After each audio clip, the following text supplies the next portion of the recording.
Jacob also went on his way, and the angels of God met him. When Jacob saw them, he said, "This is the camp of God."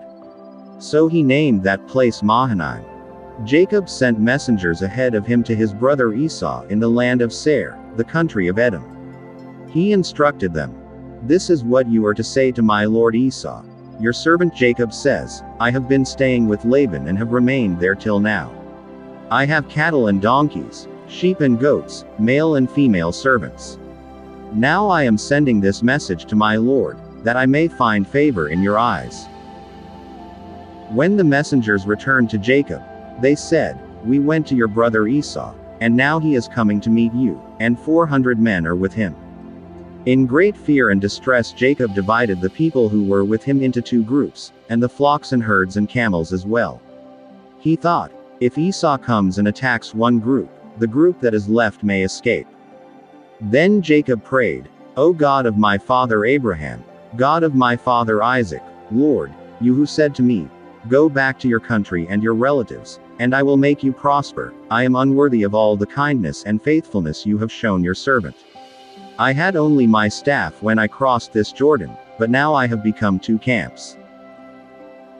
Save me, I pray, from the hand of my brother Esau, for I am afraid he will come and attack me, and also the mothers with their children. But you have said, 'I will surely make you prosper and will make your descendants like the sand of the sea, which cannot be counted.'" He spent the night there, and from what he had with him he selected a gift for his brother Esau: 200 female goats and 20 male goats, 200 ewes and 20 rams, 30 female camels with their young, 40 cows and 10 bulls, and 20 female donkeys and 10 male donkeys. He put them in the care of his servants, each herd by itself, and said to his servants, "Go ahead of me, and keep some space between the herds." He instructed the one in the lead, "When my brother Esau meets you and asks, 'Who do you belong to? And where are you going? And who owns all these animals in front of you?' Then you are to say, 'They belong to your servant Jacob. They are a gift sent to my lord Esau, and he is coming behind us.'" He also instructed the second, the third and all the others who followed the herds, "You are to say the same thing to Esau when you meet him. And be sure to say, 'Your servant Jacob is coming behind us.'"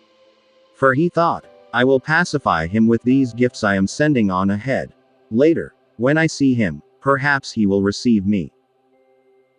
So Jacob's gifts went on ahead of him, but he himself spent the night in the camp. That night Jacob got up and took his 2 wives, his 2 female servants and his 11 sons and crossed the ford of the Jabbok. After he had sent them across the stream, he sent over all his possessions. So Jacob was left alone, and a man wrestled with him till daybreak. When the man saw that he could not overpower him, he touched the socket of Jacob's hip so that his hip was wrenched as he wrestled with the man. Then the man said, "Let me go, for it is daybreak." But Jacob replied, "I will not let you go unless you bless me." The man asked him, "What is your name?" "Jacob," he answered. Then the man said, "Your name will no longer be Jacob, but Israel, because you have struggled with God and with humans and have overcome." Jacob said, "Please tell me your name." But he replied, "Why do you ask my name?" Then he blessed him there. So Jacob called the place Peniel, saying, "It is because I saw God face to face, and yet my life was spared." The sun rose above him as he passed Peniel, and he was limping because of his hip. Therefore to this day the Israelites do not eat the tendon attached to the socket of the hip, because the socket of Jacob's hip was touched near the tendon.